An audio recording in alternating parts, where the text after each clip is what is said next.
tonight,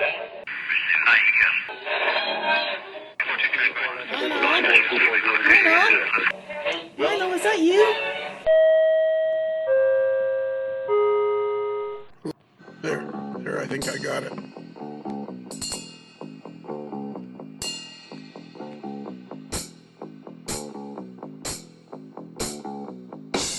And I've hit the button because I don't want to talk before we start recording because This is... So my original plan as I started thinking about this after I texted you was I should release this in a couple of days. And then I thought, no, I should probably put it in the normal rotation and it'll come out in 2 or 3 months because by then everybody who wants one will have had the opportunity to get their book, Signals and Interlockings. And what's it called? A Guide to Signals and Interlockings. Yeah. Yes. And how many hours ago did you actually put your hands on one? The first time I put my hands on the book, The Guide to Signals and Interlockings, was about 5 hours ago. Right. So getting home from work. Yes. So we are now talking to Dave Abelise only 5 hours after he's seen and held in his hand, physically held in his hand, the actual copy of The Guide to Signals and Interlockings. And you are like probably, and I thought to myself, man, if I could get him to talk to me tonight, this would just be great. It's a privilege. You probably can't even, are you going to sleep tonight? No, I can tell. I'm going to try because the alarm comes off pretty early. But this is, a dream. When I was a kid, we all dream about getting our layout in model railroader, railroad model craftsman. And to get a cover shot a lot of guys never have the opportunity. So to get one of those that was always my life goal. I mean, when it came to model railroading, like getting on the cover of one of those two magazines, the Jewish people say Dayenu around Passover, which is coming up here in a couple of days. And Dayenu means it would have been sufficient. And it's part of the religious supper they go through, a couple times a year, right in the springtime. It's right around the time of the Easter, the spring equinox, and what have you. It's based on the moon instead of the sun, but it just shows the whole Jewish calendar. But the idea is that for everything that we've been given as a people, and I only say we just as humans in general, because again, my dad was the Jewish guy, my mom was Catholic, I'm the cashew, someplace in the middle. But I love this Jewish idea of Dayenu because it would have been sufficient if I got a couple pictures in Model Railroader for somebody else's article or got mentioned in Jerry Diedzich's column, back in 2016, which I was for the first time. And I, $25 for taking the picture. And I was happy as a pig in poo. I was completely thrilled. And then to start to get an opportunity to write in model railroad planning, thanks to Tony Custer and Jerry who suggested it. And then to write a few articles for Model Railroader, to land on the cover of Model Railroader, and then a couple articles for Railroad Model Craftsman to land on the cover of Railroad Model Craftsman, thanks to Otto. And now I'm holding a book in my hands. It's a book. Like I've actually got. I have a book with my. This is with your name on it. This is wild. That's my layout. It's a picture I took. And in the top left-hand corner, it says Model Railroader. And then what does it say across the top there? It says Wiring and Electronics, which is the category of book that it's part of. And then it's a Guide to Signals and Interlockings, and it's got a, Library of Congress number on the back, and a mugshot of me not too long ago, and it's. And this has a little description of you, does it, on the back? Little description of me, about the author. But it's just this is a beautiful work. This is the quality. It feels nice. This brings back memories of how Model Railroader in the late 80s, early 90s used to feel in your hands. But it's even better because it's got the stiffness of a book. Well, not only that, I move your microphone away from your mouth there about a quarter of an inch. There we go. There. All right. Thank you. But it's not like the pamphlet that I wrote was 99 pages or whatever their standard thing is. And your book is 144 pages and it's bound and it's got a square end to it on the shelf side as it's facing out. And it's I mean, it's the real deal, man. Dude, this is so freaking cool. I can't believe this actually happened. Like it's I don't remember writing a good chunk of this. I was reading it earlier this afternoon. Well, this evening.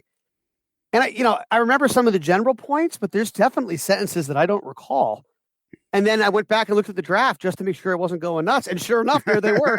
Like it's like you put it out of your brain and move on with life. And and it takes a long time to edit it, to print it, to go to the art department. But I opened the box, and a couple other people had gotten it ahead of me just because the post office comes from Wisconsin, so a bunch of other people got it first. And what was that like for you when you started seeing people getting it? Oh, I felt like a Civil War horse chomping at the bit to get some food. Like, I mean, it's like I can't wait. I can't wait to see this. But I mean, people were overwhelmingly very supportive and excited, and hey, it's all good. But you see the cover again, and like I asked Eric, who's the editor that I worked with for this. He's a senior editor at Model Railroader, but he also is one of the editors for Model Railroader Books. And he says, well, you got to make sure when you send us your pictures, make sure you call out which shots you're thinking for the cover. I said, okay. I said, so, what's the appetite for a little bit of a, risky cover shot? Something different.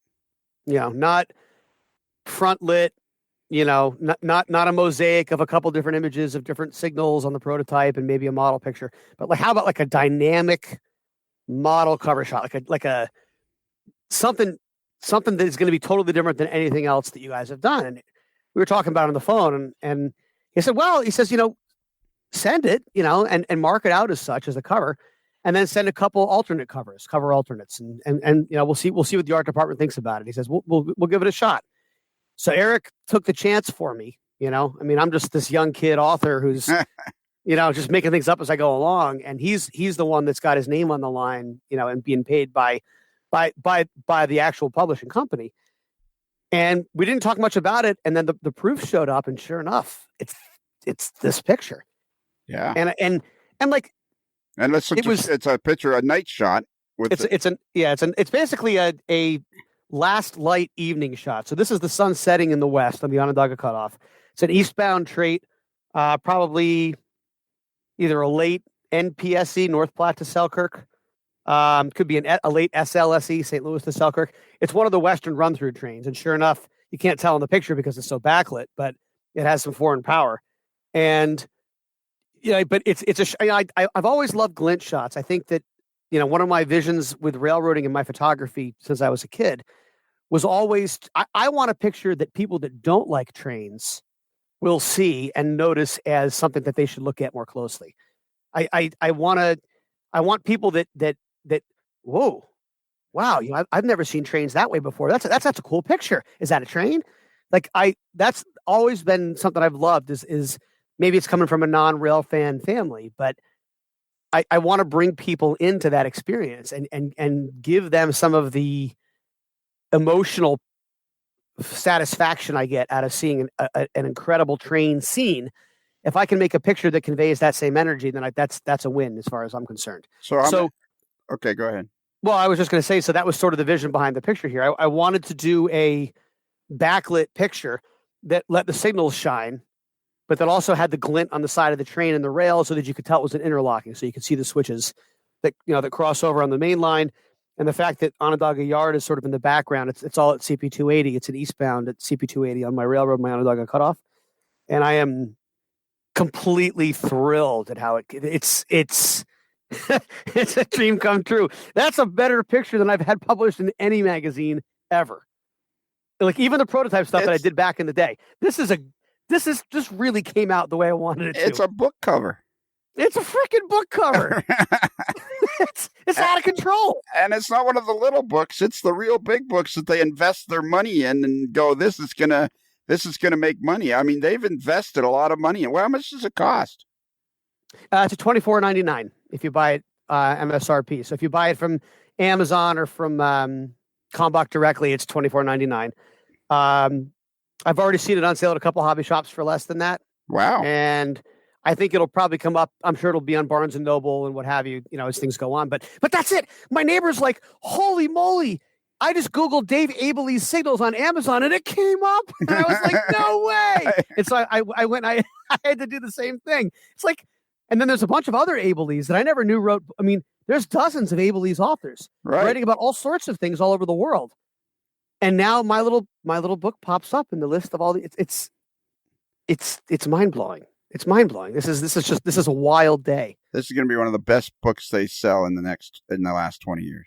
This may be the best selling book in the last 20 years. This may be the best selling book of the 2000s up to this point.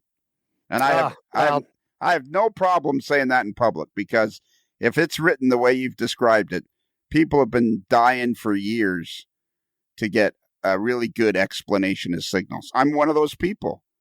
I don't dislike signals, but I have no interest in learning them the hard way. I want somebody to explain it to me easily. I think that we've accomplished at least some of that with this particular writing.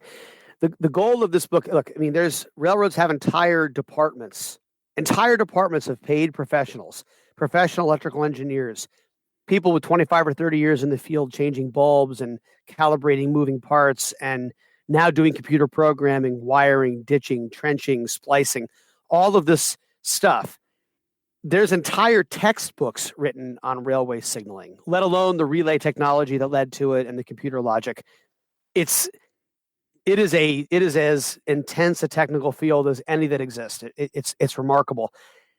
So there's no single book, especially one that's focused on model railroading, that's gonna be a comprehensive guide to signaling. But what this book does, I think, is reveal that signaling, like other technological triumphs in humanity, it's a layered approach. No one just knows signals. Right. It's not how it works. Most guys aren't trusted to design interlockings on the real railroad for like 15 or 20 years. I mean, you really have to be a very smart cookie with the right experience coming in to be in charge of designing interlockings at any younger age than that. It's a tried and true, largely railroad-based approach where they train their own in most cases. That's our buddy Dave Barraza. Dave Barraza is a perfect example. Absolutely. And my buddy Nick Anshant, Dave Barraza works for GRS, the modern incarnation of GRS. And Nick Anshant works for the modern incarnation also of GRS with a different subsidiary. But they're both very adept at signal logic and the understanding of railway signaling and how that is how you start and finish those sorts of projects. So what the book does is give us, for the first time, the bridge between the idea of signaling and how to actually implement signals, not just by following directions in a user's manual, but by understanding the layered approach, the history, and a little bit of the philosophy of why they're so important. And I think it's the first resource to really try and bridge that gap. I used a couple books, a lot of books actually, putting it together. Several were important enough to be mentioned in the bibliography at the back of the book. I got to write a bibliography, not like for a book report. I actually had to write a real bibliography. This is like a real. This is like a real book that the companies are going to sell. Like you're going to go into Barnes and Noble and you'll be able to order it. You could walk into Barnes and Noble, walk up to one of the what do you call them, the retail, or what do you call the people that are working the book, the booksellers, I guess, right? The people that work in the store. The people that work in the store. You can walk up to one of the people working in the store and say, "Do you have a book by Dave Abeley's called A Guide to Interlocking Signals and Interlockings?" And they're going to they're going to type it in the computer and they're going to go, "Yeah, we don't have it here, but we can order it for you." And they could have it delivered to the store and you could walk into the store and pick it up. This is surreal, man. This is like not from this world. It's a dream I didn't even know I had that's come true. I mean, so all right. So what time did you get home? I got home from work at a little bit after 3:00 today. We're still in the tail end of the pandemic of 2020 as it drags slowly into 2021 here. I've got the first of my 2 vaccines. The next one will be in a few weeks. And so far, so good there. But they still have most of us working remotely. So I've been working from different railroad stations in the old ticket offices or in some storage space that we have where we have a computer set up. So today I worked at a Somerville station, and therefore my commute home was, it's like a 15-minute drive. It's not far. So I got home early enough to see the package on the front porch. My wife had texted me that it had arrived, and so I brought it in. She didn't go out and get it? She actually told me it was there, and then it was still out there when I got home. It's a sunny day. It's fine. She had kids on the mind. So it's so I got home and got to carry it inside, and all 3 kids gathered around to watch me open it. I think Kristen took a picture of it too and put it on Facebook. Oh, cool. On her account. And it's just, there it is. And it's that picture that I'm so excited made the cover. It's just wild. This is so cool. All right. So, okay. So you go in the house and the package and the kids are there. So you open it. How many copies were in the package? There's 10. 10 was part of the. Actually, I haven't counted, to be honest. I got so excited about the first one, I didn't look at the rest. Well, speaking of COVID, I double crossed myself because I had mine sent to my house in Florida, thinking, okay, I'll just go down there and pick them up when they get there, and I can't get back in technically I can go back in, but it's the hassle from getting in and out it's down there. Went there instead. I got messages that your book has gone out and blah blah blah. And then I got a message today from my lady Jackie, and she says, "Oh, there's a package here for you." And there it is. Well, I'm going to send you one up in Toronto for your support and your camaraderie. And again, you've been a real gentleman in encouraging this path and getting to take some risks. I can be risk averse, and you made sure that I pushed some of the right buttons this time around, and I'm grateful for that. So who was the first person you texted me? Like, who was the first person you really talked to about it, other than Kristen and your kids? I got phone calls from 3 or 4 people today. From my uncle up in Syracuse, my mom's brother, who called, and I talked to several old friends that live down in Virginia. They grew up in Chester, where my dad grew up, and then, a couple generations actually from that Dean family. Ironically, both Deans. Like, my mom was a Dean, a totally different Dean family, grew up in Chester and was good friends with my dad before he met my mom. So the Virginia Deans, we call them now because they've all moved down to Virginia, and then my family Deans from upstate New York. So all of them. Really? Ralph Heiss. How did they know? They saw it on Facebook. Oh, okay, all right. Yep. Yeah, Kristen posted it before I got home, and which I thought was super sweet that it was going to be here. So, yep. So okay. So then you hear from all your relatives. Yeah, I mean, and then a bunch of the local rail fan and model railroader group also chimed in. So we had Ralph Heiss and Tom Schmieder, Jerry Diedzik all texted to congratulate me. My brother chimed in, the same sort of deal. So the word spreads quickly. That's one of the things about social media, is that good or bad, it gets out there in a big old hurry. There's the picture of you and your 3 kids looking at it. Is that Kristen's? Yeah. It's on your page there. Yeah. That's it. You didn't wear a shirt and tie to work today? No. What about? I just finished editing the 2nd edition of the Jack Trabuccino trilogy, and we did that whole 15 minutes about how he had to wear a tie. The guy came in and gave him $1. As soon as I go back to the office, I can tell you I'll be wearing a tie. Oh, okay. But since it's the COVID, they got us in the field, and I'm out there hanging out with my frontline workers and frontline managers, and I'm not making anybody wear a tie while we're the ones on the ground. Everybody else gets to stay home. No, we'll dress in polo shirts. You look like you're going out. You look like you're going out to play 18. Yeah, right. Exactly. So what did Pete think about it? Which one of your kids is the most excited? They were all excited. Susie was amazed because she reads so well at this point. She's 8 and a half. And she says, "And your name's on the cover." "Dad, wow, you're famous." And I said, "Oh, Susie, thank you. This has been a long time coming, and a lot of people helped out. but it really is nice to hold it. She's like, these pictures are beautiful. So she was all excited about, the text part of it. And both boys were just wide eyed at the train pictures. And it brought back a lot of memories for me because, as a kid growing up, those color pictures that's what grabs you. That's what grabs your eye as a young kid that loves trains. And both Teddy and Pete were thrilled to just page through it and see the signals and Dad, I've seen that picture. That's your picture. I said, yeah. Oh, and Susie would say, oh, that's Uncle Alex's picture. It's Uncle Jack's picture because she could read the captions. Oh, really? Okay. So you had some pictures from family and Jack. Yeah. I got it. All right. Yeah. Yeah. So I mean, I tried to cast that net fairly wide. You get allowance for other people to contribute to the book.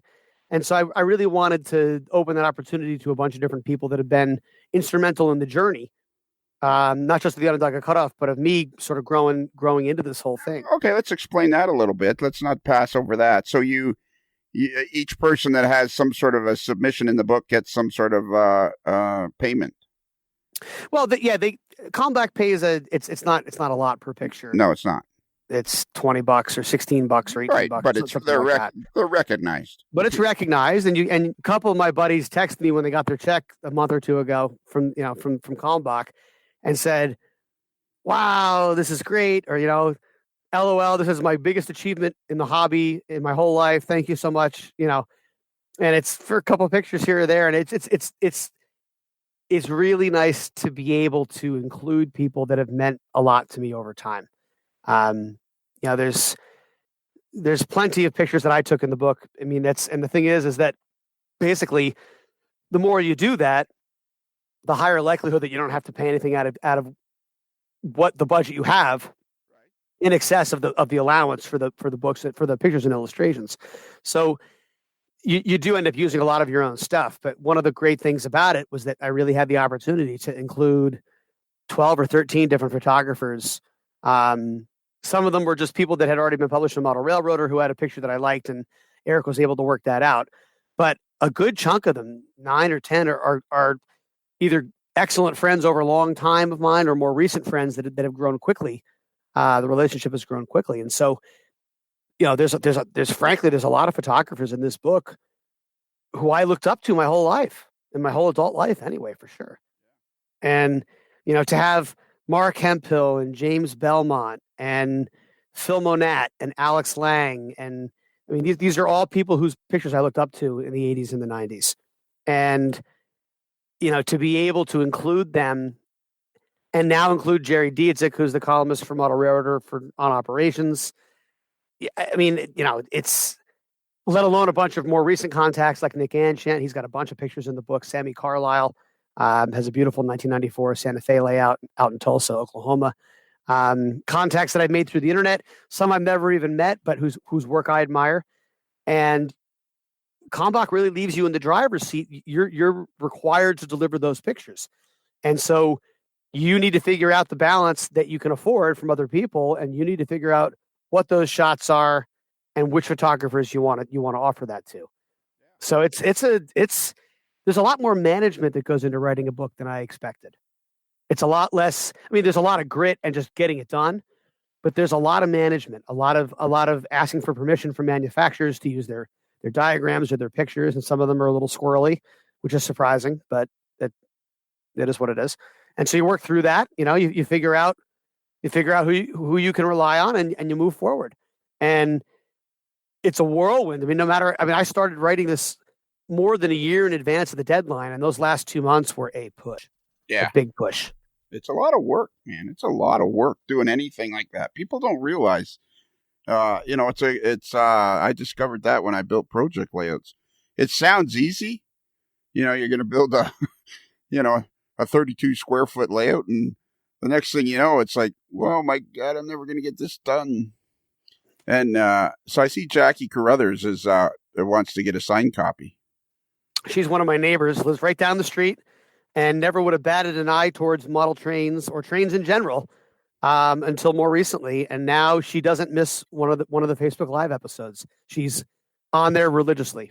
Her and her husband Bob, other neighbors, Sam and Jeff Schweihart, and other people in town that make it a point of being of paying attention, and of being part of it, which is just it's I don't know. It always drives me nuts when people say, "Oh, it's humbling," but it really is kind of humbling that, I've always dreamed about getting people that couldn't care less about trains involved in the hobby, and now it's happening. It's actually happening. Well, sure. And are you going to buy some extra copies? I think I'm going to buy some. I got to go to my local hobby shop and buy a couple copies. Well, yeah, it's to set a general principle. That's the most fun. It's a rite of passage. Absolutely. Yeah. That's the most fun, is going to the hobby shop and buying them. And then you got to pay by credit card and see if he notices.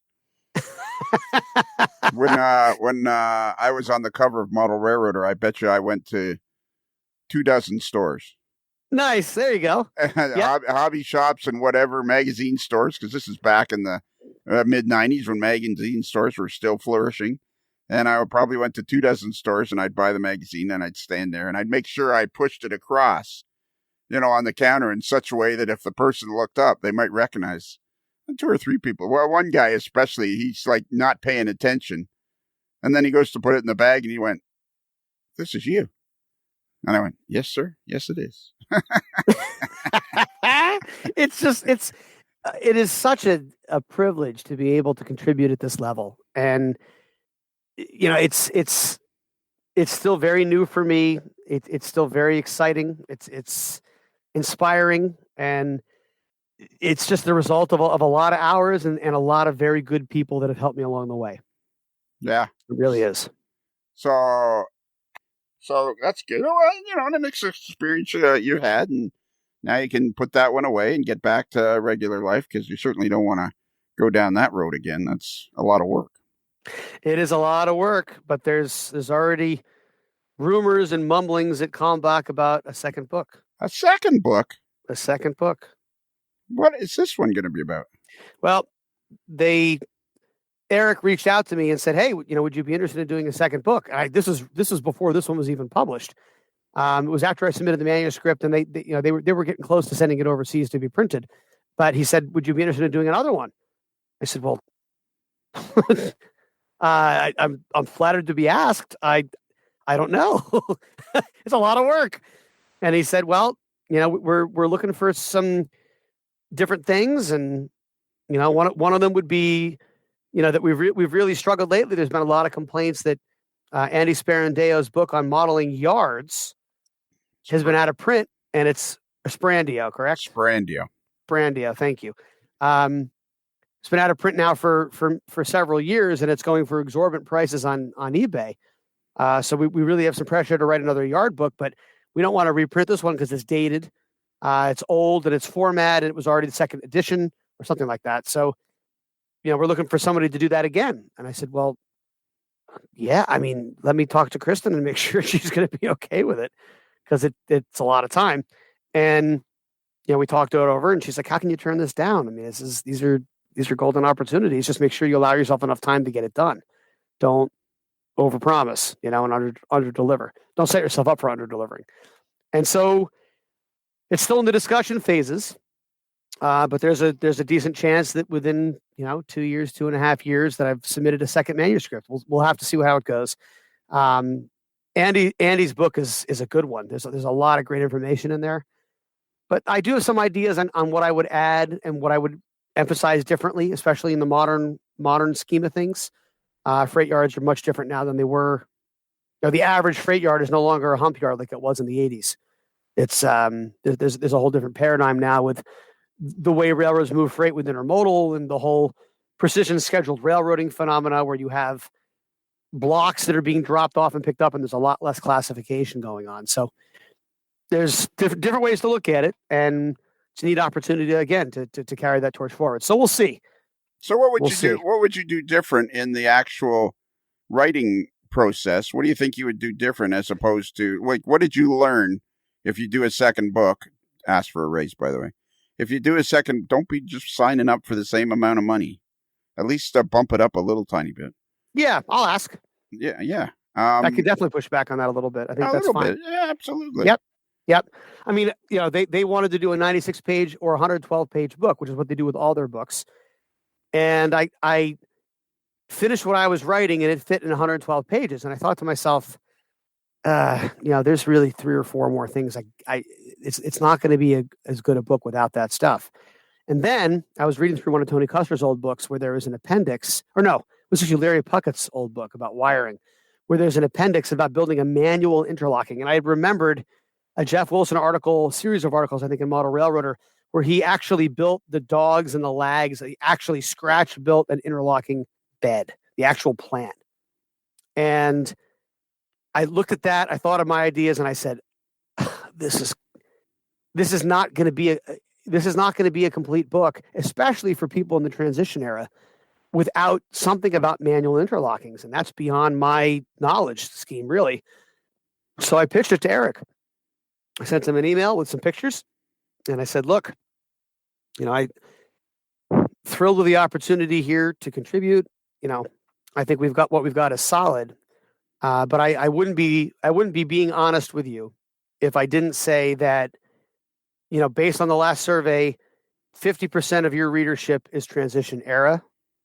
70% of it is signaled era, but the majority of them are from an era when signals were mechanical, not computer controlled. And my book is about how to build computer controlled signals. You can, how to layer things in. The layers are very applicable. Block detection is block detection, for example. But if you're going to model an interlocking with mechanical levers, the way it was done back in the day, this book will not have a lot for those modelers. However, if we can include 3 or 4 more topics, and I listed them out, and this appendix from Jeff Wilson, I know it's going to go over the page limit, but I can guarantee you it'll be a better publication. I can guarantee you it will stand alone in the world of model railroading signal books. And I think it would be a better value for your readers and be a better sale overall. Right. And, there's a couple, a day or two of silence, and Eric, we discussed it a little bit more. And he said, well, Carl's my boss now because they were doing some internal changes at the time. And the book department was merged with Model Railroader from what I can tell. And the editors had changed hands, and then Carl came in. Carl he was on the staff before, but became the editor of Model Railroader now. And he's Eric's boss, not only at Model Railroader, but also in Model Railroader books. So again, Eric and I discussed it on the phone one more time, a couple more emails. And then he got back to me a week later and said, well, boy, working for Carl sure is a little bit different. He walked in, we talked about the book. I brought up your proposal. He took one look at it and said, go for it. And so it's going to be a 144-page book. I said, yes, awesome. That's fantastic news because now I don't have to leave anything off the table. I can put everything I've got into this book. The appendix with the mechanical interlocking bed will take care of what I don't cover. And other than that, it is literally a bridge between people that know nothing about signals and enough to actually come out with a working system on your railroad. Is it going to customize everything for everyone? No. But is it going to cover up? It's not going to cover for all the mistakes. It's everybody's going to make mistakes it's part of what we do. But it will absolutely give you the keys to understand how a system works, why it's supposed to work that way, and how you can get started. It opens a door that I don't think has ever been opened before to the common model railroader, I think.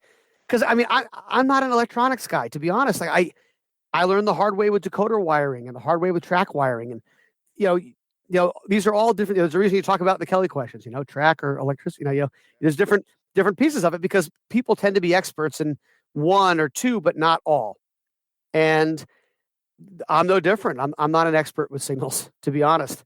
I enjoy them. I'm fascinated by them. I love to learn about them. But trusting experts who are out there, and the internet has made them accessible, trusting experts to pitch in and help you when you get stuck is the greatest secret in our hobby. Right. It's that's the thing that has changed the hobby is the fact that you have access to people and access to information that was never easily done before. Before you had to wait for Dave's book. Now Dave's book can be a book, is a part of the whole package. Correct. Yep. I think it's an integral part. I do think that I think there's something in this book for everyone. We've got hundreds of pictures. Well, if there isn't, buddy, I'm telling you, I'm going to be all over you like a cheap suit on a hot day. White rice. Yeah, there you go. White on rice. Look at that. I just went to Amazon.com and typed in Abelies, and boom, there it is. It's that easy to find. I am. Oh, this is so freaking cool. I mean, but like so I'm doing some track expansion. It's on my little blog, but track expansion on the layout. You can. These are double pole, double throw switches that I use to control my tortoises that are off the signal system. So tortoises in dark territory that control switches you can't reach from the aisle. I control with fascia mounted toggle switches, double pole, double throw. But to find a double pole, double throw switch that has no center off, you just want on and on, back and forth, right? You could have gone to a dozen Radio Shacks and not found the style or the size or the configuration that you needed. Now you go to Amazon or Miniatronics or eBay or any one of a number of electronic stores online, and you put in double pole, double throw, DPDT, on switch, and you get 20 choices, and 4 of them would work, 2 of them are great, and 1 of them is exactly the right size. And the internet has totally changed model railroading. So in a day, I'm going to have all the switches I need to complete this project I'm working on. It would have taken me weeks of driving to stores to find it before. Right. It's remarkable. I put Abelies in on the Amazon.ca, but I was hoping it would. It might. There's the Abelies Webster's Timeline History. Yeah, there's all sorts of books by Abelies out there. I never knew that. I know. Or maybe they don't think model railroads exist in Canada. Well, you're doing your best to change that. Exactly. That's good. So I got a question for you, and I know It's not a question you enjoy. It's something that we talk about offline or off the air. I beat you like a rented mule. I beat you like a redheaded stepchild. I drop you like a 3-foot putt on this subject. So there's been some talk recently about how poorly the latest edition of Model Railroader was. Was that also present in the book, or was the book is the paper and the pictures and the quality of it all? Is it more like what you were used to 10 and 15 years ago? It's more like what I was used to. Yeah, it's got a heavier feel to it. I mean, it's a longer publication than most of the recent magazines by a long shot too. But there's a couple of pictures that came out a little dark compared to what I'd hoped. A handful, 5 or 6 out of 200. There's a few that, if it was up to me, I would have adjusted the tint a little bit differently. But again, there's an art department that does what they do. And, again, we're talking about a handful of pictures. I mean, I'm thrilled. I'm thrilled with how it came out. The pages are smooth. They're not so thick as to be unwieldy. The cover is nice, thick cardstock, but the pages are regular, magazine paper, but they have that nice shiny gloss coat, and the pictures are not pixelated or out of focus. They really came out nicely. I'm exceptionally thrilled with the layout between the art department and Eric's work as a copy editor. Boy, like it's you open the spreads make sense, and when you review these things now, it's all digitally done. They don't send you a printed paper. You don't go out. You don't fly out there to review it unless you do it on your own cost. It's all done by online, on PDFs. And even when you're going through that, like you're focused in on the details. You're looking for typos. You're looking for things that are amiss. Captions that are mismatched. You don't appreciate the layout until you have it in your hands, and you open it up, and all the pictures on a certain page are Bill Darnaby, or all the pictures on a certain page are either of Jerry Dietzick or on Jerry Dietzig's layout, or, Mark Hemphill's spread is this beautiful 2-page spread with the whole original CTC installation on the Rio Grande in 1928 on the bottom. And it's just beautiful. It just makes sense. So I think, but you do learn a lot about the whole process. Certainly one thing I didn't expect was how long it would take to organize the pictures and write captions for them. So a lot of my late nights in the last 2 weeks were captions. I thought, I'll be able to do that quick right at the end. No. That'd be brutal, I think. No. Writing captions. Next time I'll be doing pictures and captions probably after every chapter, I'll probably try and spread that out much more. That'd be interesting to see how the process changes for you as you're doing the second book. If that comes to fruition, yeah. If a book comes together, I have a couple. I wrote down a whole list of things I would do differently, and that was right at the top. Was not wait so long for pictures or captions. So, what would stop this next book coming to fruition? Other than me, what would stop it? Well, Kristen or Heath or some of my other wisdom keepers that I talked to about creative stuff. But they've all bought off on it. They all think it's a great idea, provided I give myself enough time to do it. As the pandemic winds down, I'm going to be spending more time at work because that's what's going to happen.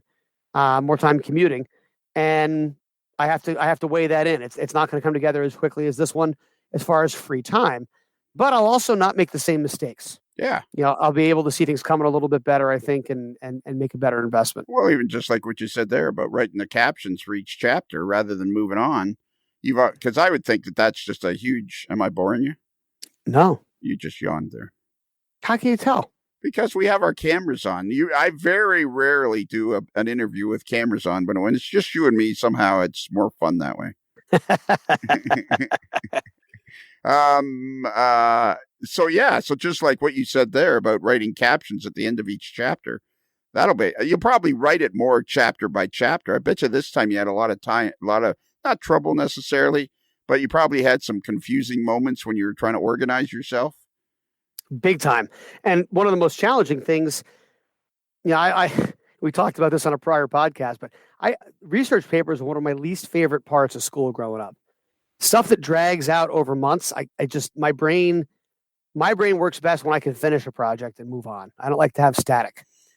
And writing a book is nothing but static. That's just how it works. And so learning to not repeat myself in later chapters, really writing a solid outline.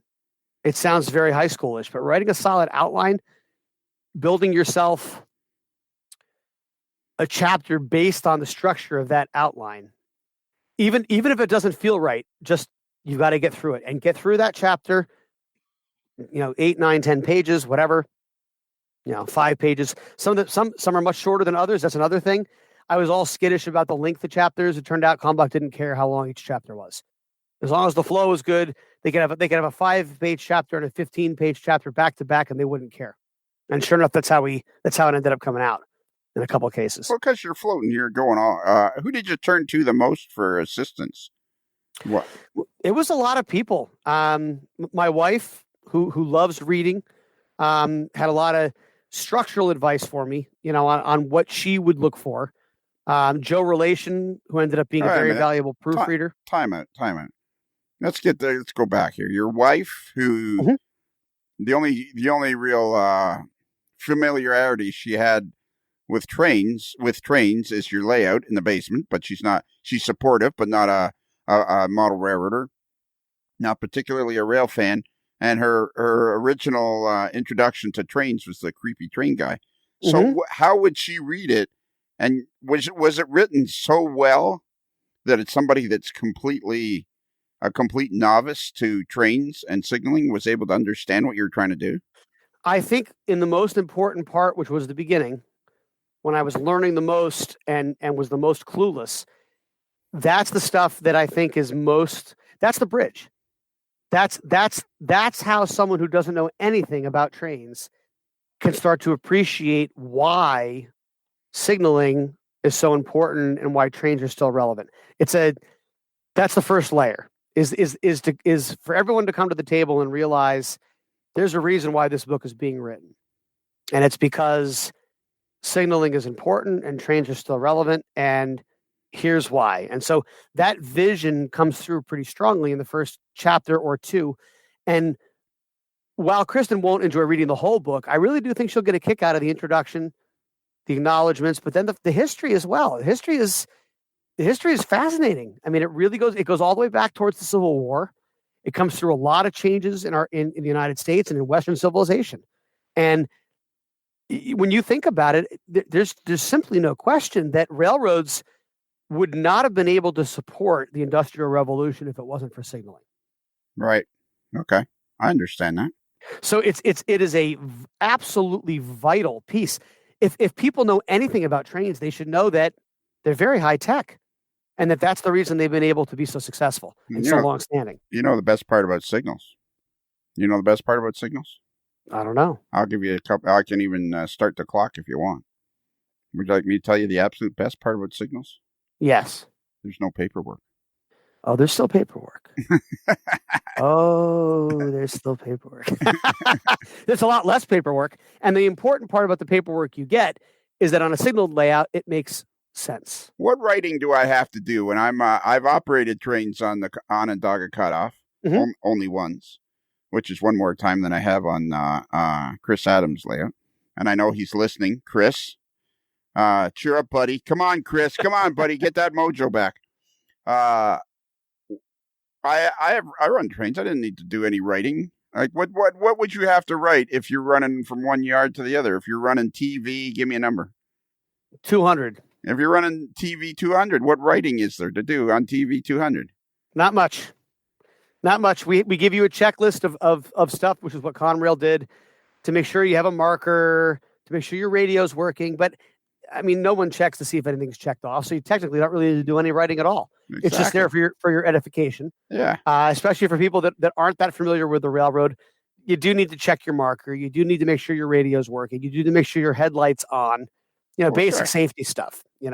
But yeah, besides that, look, I mean, it's maybe I need to clarify. I don't mind the reading. I just don't like the writing. if I'm operating somebody's layout, I don't want to be spending 30% of my time writing down orders. Right. And the most frustrating thing, I don't even mind the writing as long as it's reasonable for what's being modeled. If you're modeling a double track main line with that had signals, there's a reason why they used it as such, and they didn't give orders to every train. Orders, first of all, there's no fast clock. There shouldn't be a fast clock anyway, because if you try and write orders with a fast clock, it gets to be a giant disaster in a big old hurry. And switching, writing orders, this is all stuff that happens in real time. It doesn't happen on a fast clock. So you can really get yourself into some pickles, I think, operationally. Yeah. All right. Well, this has been pretty cool, I think. This is very cool. I mean... this is so awesome. I mean, look at my pictures on the back. I know. I got pictures of, and there's a bunch of my photography in here that never would have seen the light of day. Well, that's exciting. How exciting is that? I mean, those are all my pictures. What page is that? Page 22 to 23. Page 22 and 23 and there's still another 142 pages to go. Yeah, and then I got a picture of mine at Pattenberg here, right? 10 miles from my house. In 2013, and below it is a picture of a pair of freaking Rio Grande GP30s with GRS signals from James Belmont, who's like a photography hero of mine. I have a picture next to James Belmont. Yeah, look, that's just unbelievable. Are you prepared for your loss of anonymity in the model railroad world? Do you really think this is what's going to do that? Absolutely. You keep telling me, and I believe you. But my logic can't figure it out. Like, this is we need to start a campaign, a public AML campaign. Dave seems to have no conception of the contribution he's making to the hobby, which actually is starting to get. I'm starting just at the very outskirts. I can just see the runway lights now of getting annoyed. Yes, your annoyance is that's something to be. It's formidable. It's Ken Patterson says it's scorched earth. but I mean, okay. The thing that you and I both enjoy. Boy, this is going to be man. We got to see if we can. This is going to be a great conversation to put on the air if we can navigate our way through it. It's fun to be in the hobby and have accomplished something that people recognize, so that because it gives you a better opportunity to enjoy the hobby because more people want to interact. Yes, the greatest part of model railroading is giving back, for me, is giving back to a hobby, both rail fanning and model railroading, but especially model railroading, that has given me so much, through all the losses of life and through all the trivialities, right? Failing a test in high school, or, losing a girlfriend, trivial stuff that I don't even remember the details of what happened.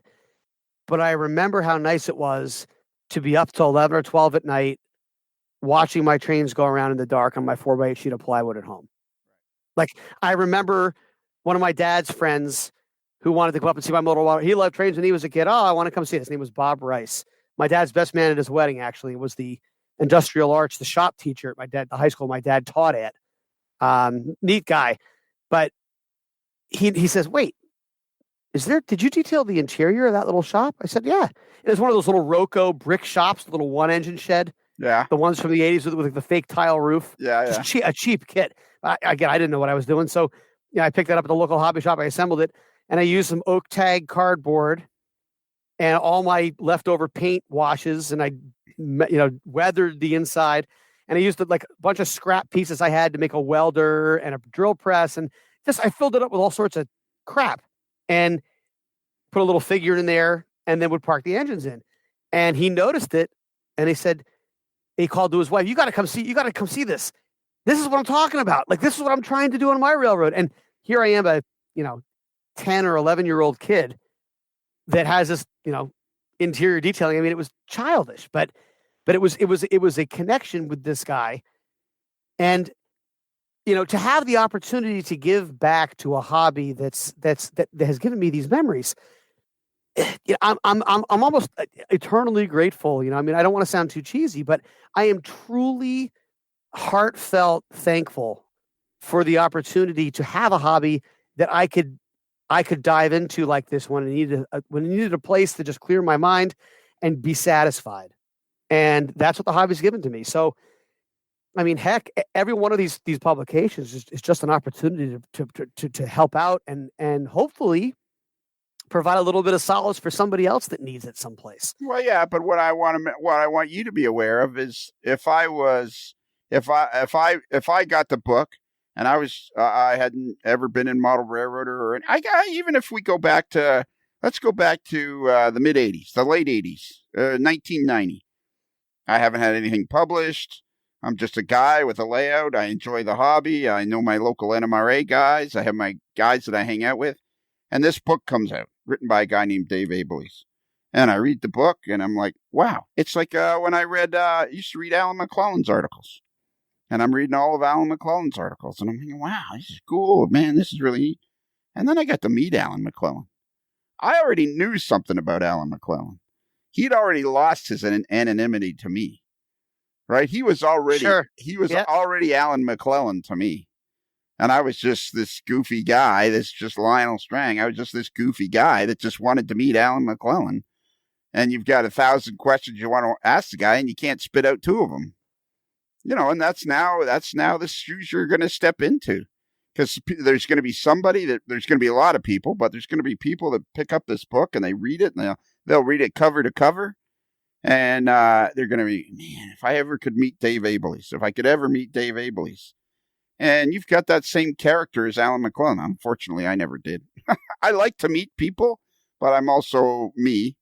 But I mean, I love you. I know. I'm very hobbies great. I mean, amen.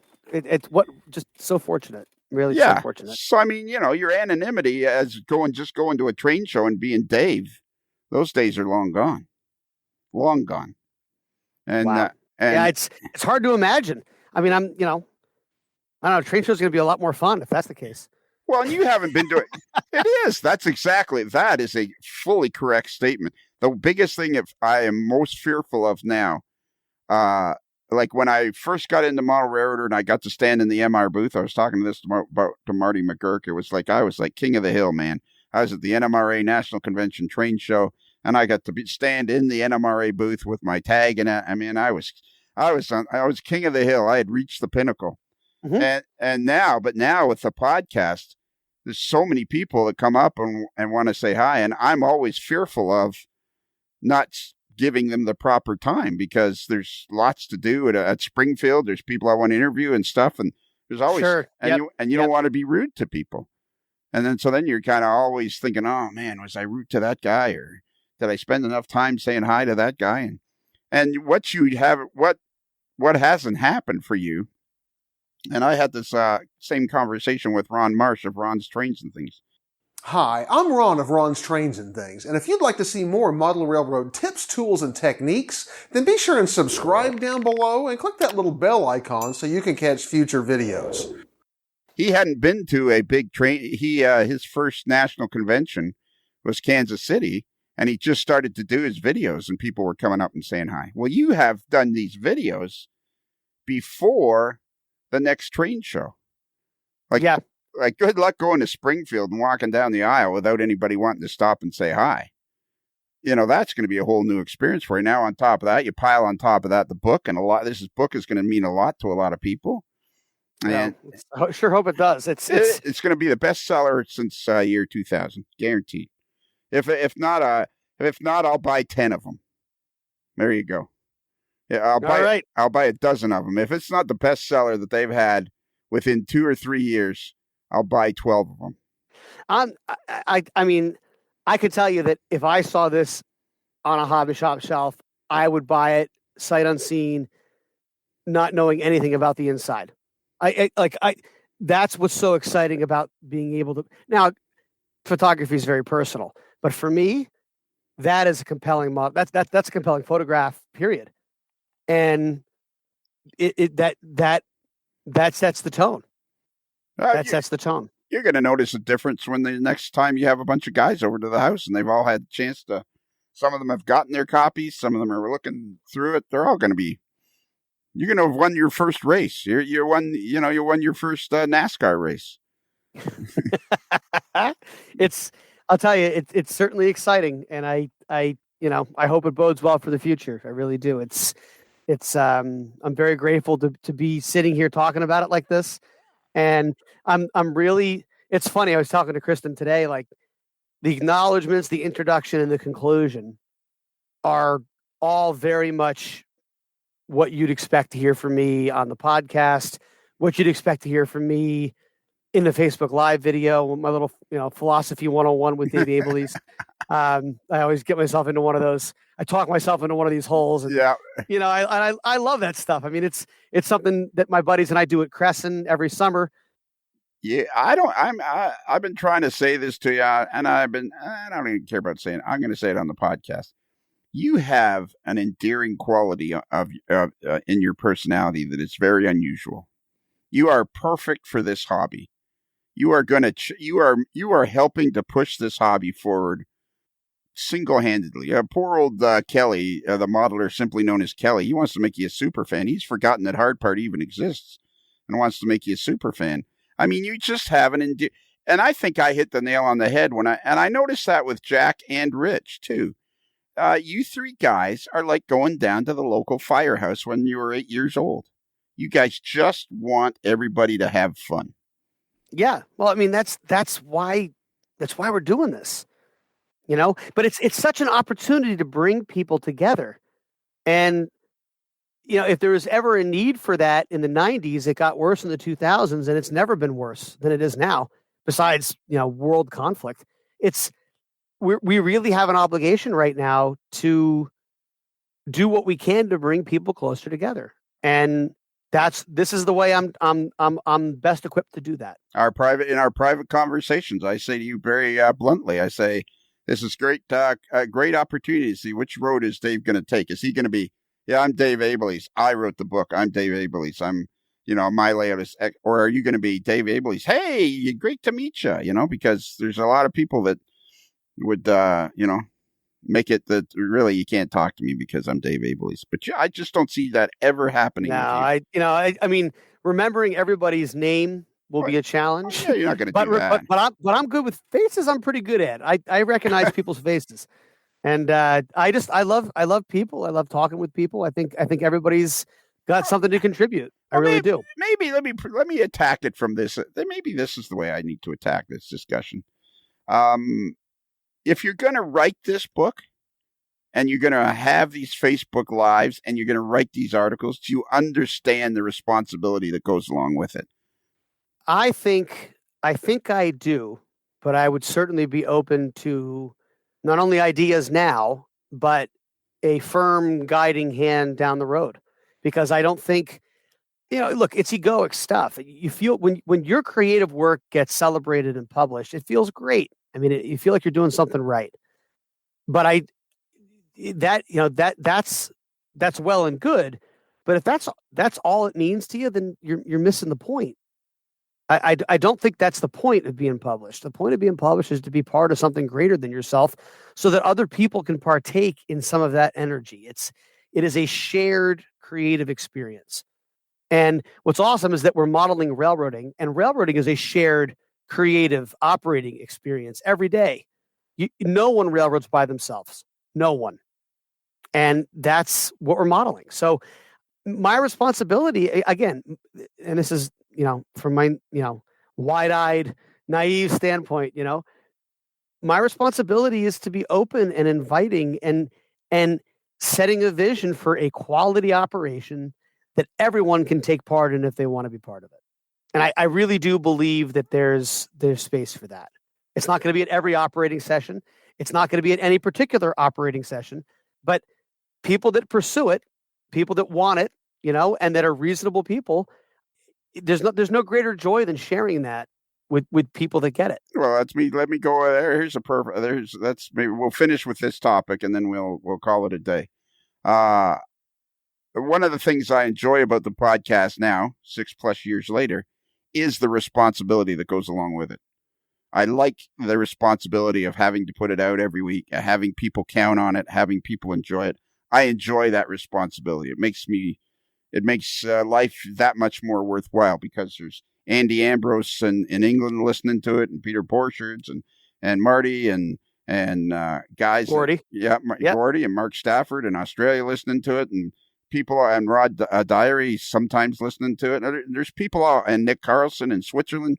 There's people all over the world that listen to it and count on it. And I enjoy that responsibility. But one of the things I don't like is the fact that I can't get everybody on. I wish I could get everybody on the podcast, but you can't, right? You're trying to run a quality thing and you want people to enjoy it and blah, blah, blah. And so here's a great question. Probably going down, you're going to now start to have situation where there's a lot of people that would come run the Onondaga Cutoff. You're making the Onondaga Cutoff more and more famous with each step you take. So the problem is not everybody's going to. You've even said it to me, which is great, which I really appreciate. Is you were doing another Facebook Live, and I'm like, hey, I could be available, and you said, you're not qualified yet. Which actually I admired that quality, but I know that I'm probably going to get another chance, and there's going to be a lot of people. Oh yeah, absolutely you will, right? But yeah, I hear what you're saying, and it's a valid point. And I think part of the responsibility with success of the layout and of the creative work that surrounds it, part of the responsibility is that I think I owe people an honest opportunity to discuss that.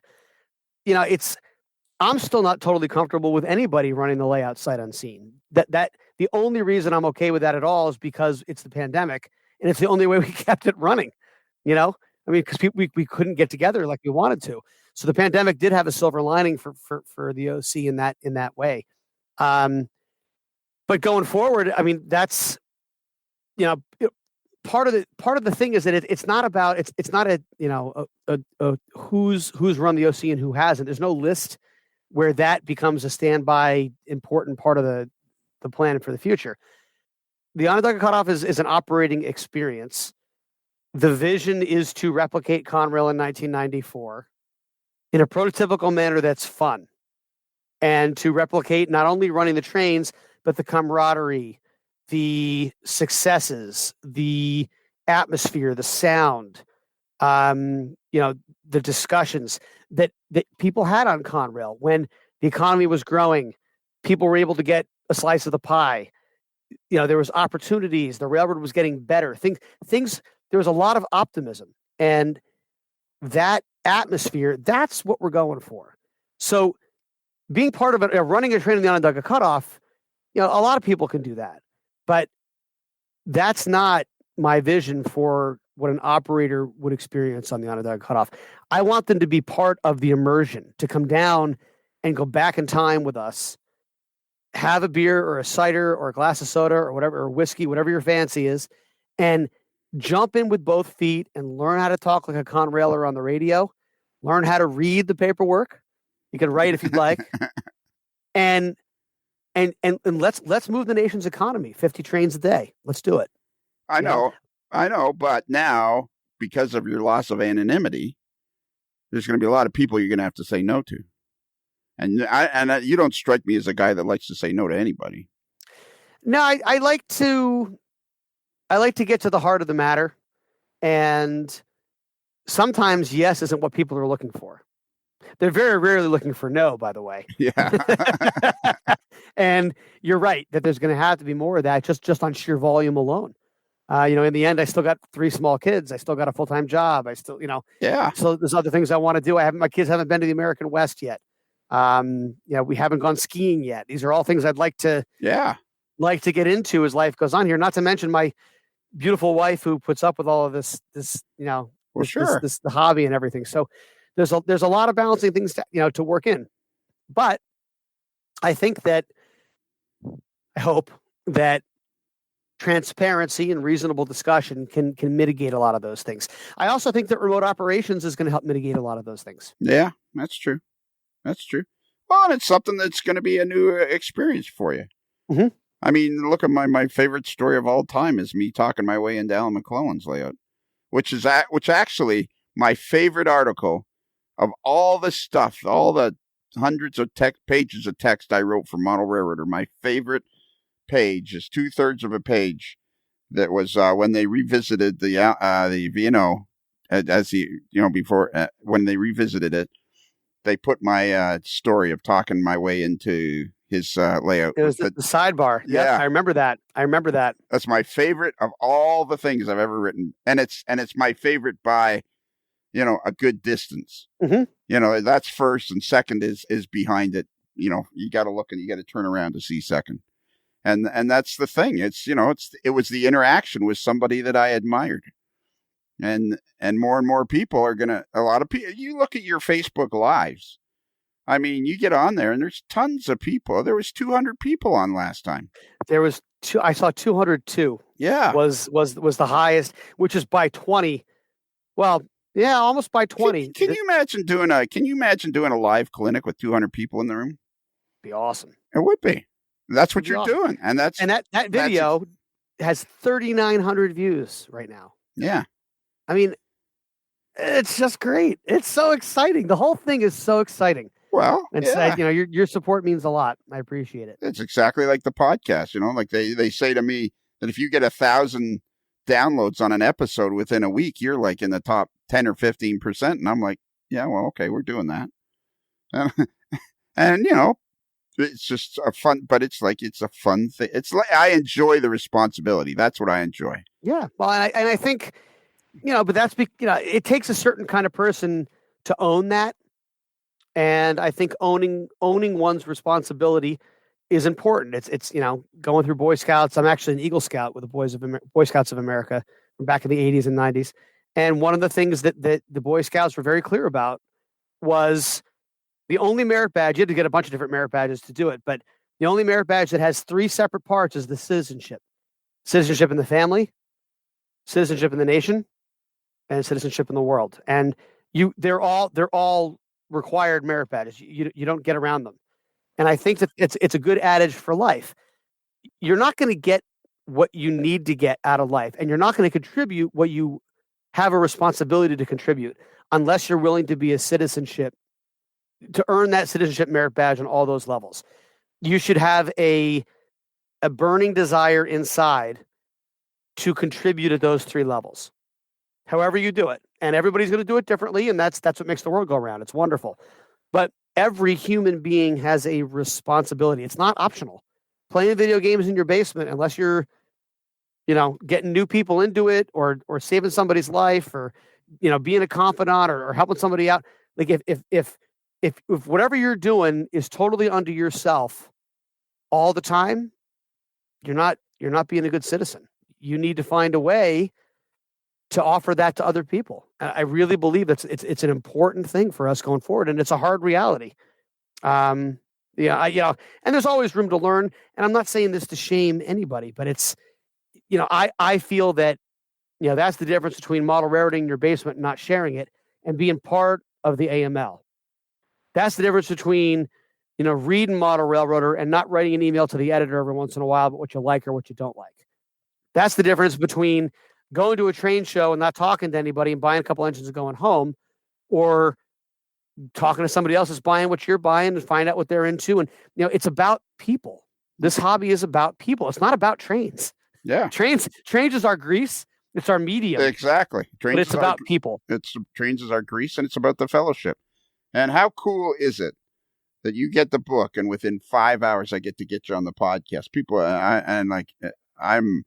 You are my modern day Alan McClellan. I think I'm very lucky that you've stumbled into my life. I am lucky that I started this podcast and Rich listened to it and got you involved. Yeah. I'm grateful for the opportunity, and it's a pleasure to be here as always. I think we'll call it a day now because we're both exhausted. Oh, thanks for everything.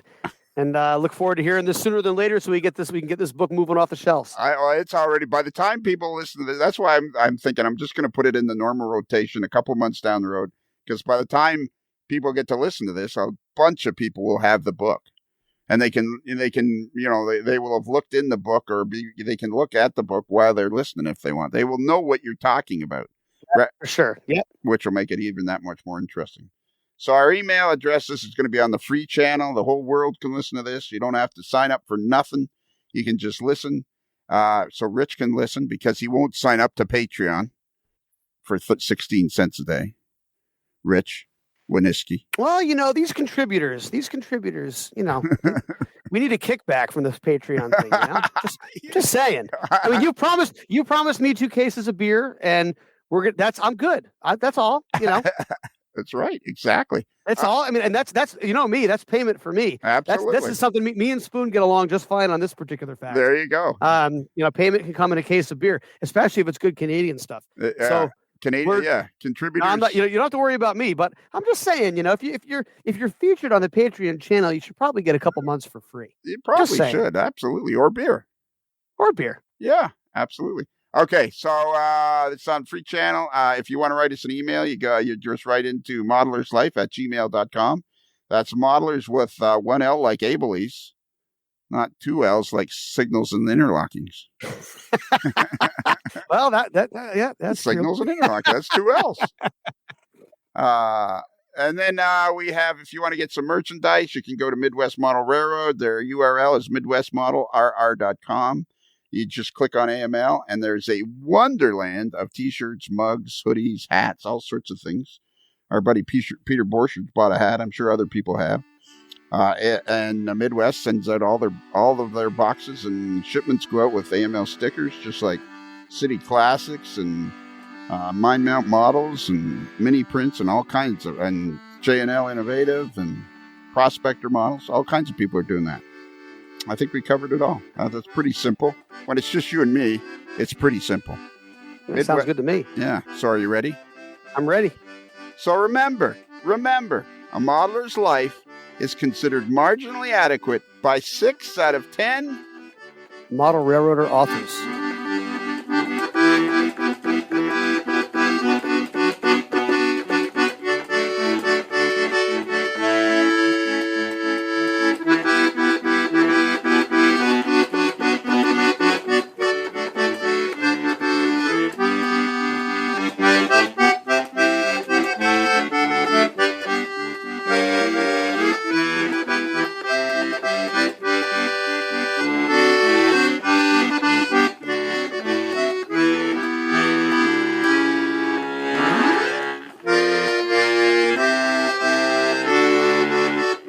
And now it's time for the New Jersey Transit Elevator Escalator Report.